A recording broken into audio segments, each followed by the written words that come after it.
Chevron and Exxon reported its lowest annual profits in years, with Venezuela as a focal point. Here to dive into the details now is Brian Kessens, Senior Portfolio Manager at Tortoise Capital. It's good to have you join us. Thanks so much. Hi, it's my pleasure. Thank you. So what's going on here? Despite really high oil production, what happened with these lower numbers? Yeah, I think it's just a matter of the commodity price. And we saw crude oil generally in 2025 trade off throughout the year, starting in April, and we ended the year pretty weak, where oil prices, frankly, ended the year in the 50s. And despite the fact that both operationally Chevron and Exxon are producing at record levels, at the end of the day, commodity prices are a key driver to their overall profitability.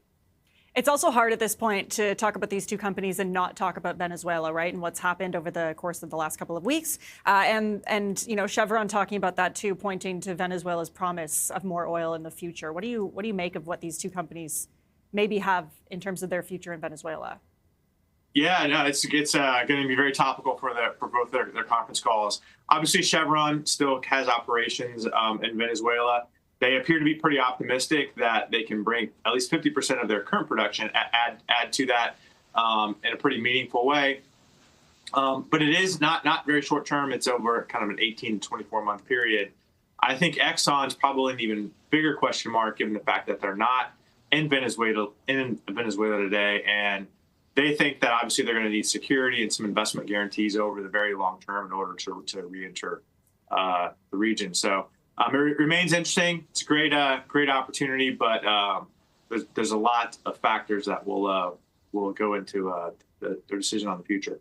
What are some of those factors other than the long timeline you just mentioned?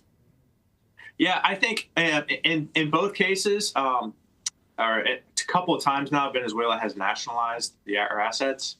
Most recently in 2007, when both Chevron and Exxon were there, and Exxon just decided to pull out entirely. I think they're going to need to feel that if they make an investment in Venezuela again, that there's enough protection, either from the country, that the political stability is going to be there for the long term, and that the U.S. more or less has their back. That if Venezuela tries to nationalize again, something will happen where their interests are more protected. And that's a pretty high bar, certainly not only for Exxon but for Chevron as well. Yeah, because I wonder if maybe there's too much weight or expectation or hope put into Venezuela, given all these factors that you mentioned, and just how long it might take to see results. Yeah, very much. And I should add that we talked a little bit about commodity prices. Commodity prices are not necessarily supporting increased investment right now in Venezuela, where arguably the break-even costs relative to the rest of the portfolios of both Exxon and Chevron are a little bit higher. That's probably not the best use of their marginal capital right now. What about Greenland? There's talk of Exxon maybe making a presence in Greenland, maybe Chevron too. What do you make of what could come out of that? Yeah, I think Greenland probably, frankly, has a little bit more constructive for both companies, given the fact that there's a really unstable political situation in Venezuela, and obviously there's uncertainty as it relates to Greenland.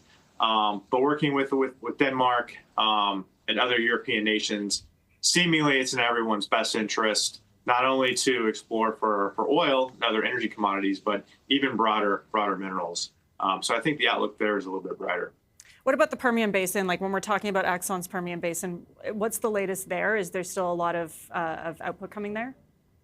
Yeah, I mentioned other places that the companies are looking to invest in, kind of their crown jewels.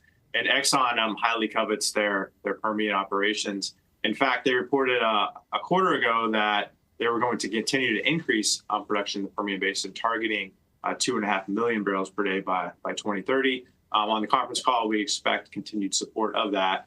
And relative to the rest of the portfolio, the Permian Basin has some of the lowest break-evens for Exxon. So they're not going anywhere here in the U.S. Wow. Okay. Exxon, Chevron, two very big names, of course. Are there any other energy companies, though, that you're kind of watching for?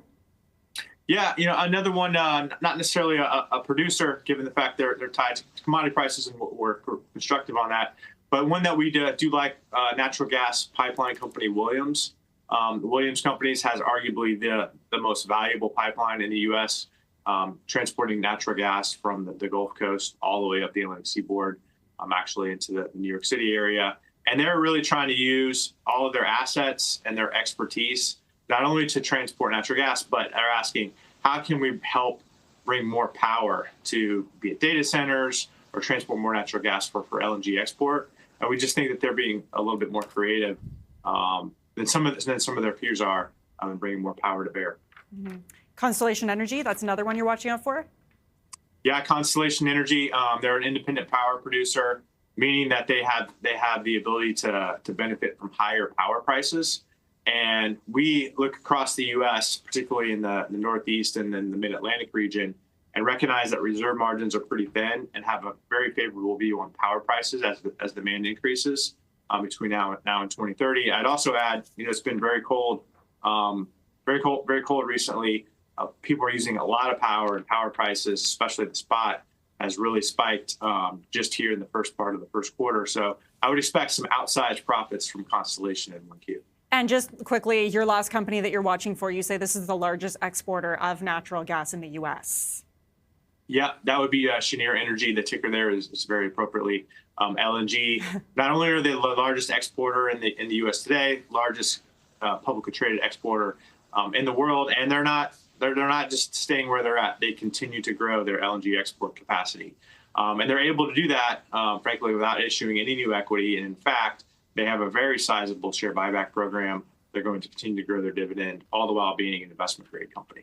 Okay, so fascinating to hear about all this. That is all the time we have, though. Brian, appreciate your time. Thanks so much for joining us. Thank you. It was my pleasure. Thanks. That was Brian Kessens, Senior Portfolio Manager at Tortoise Capital.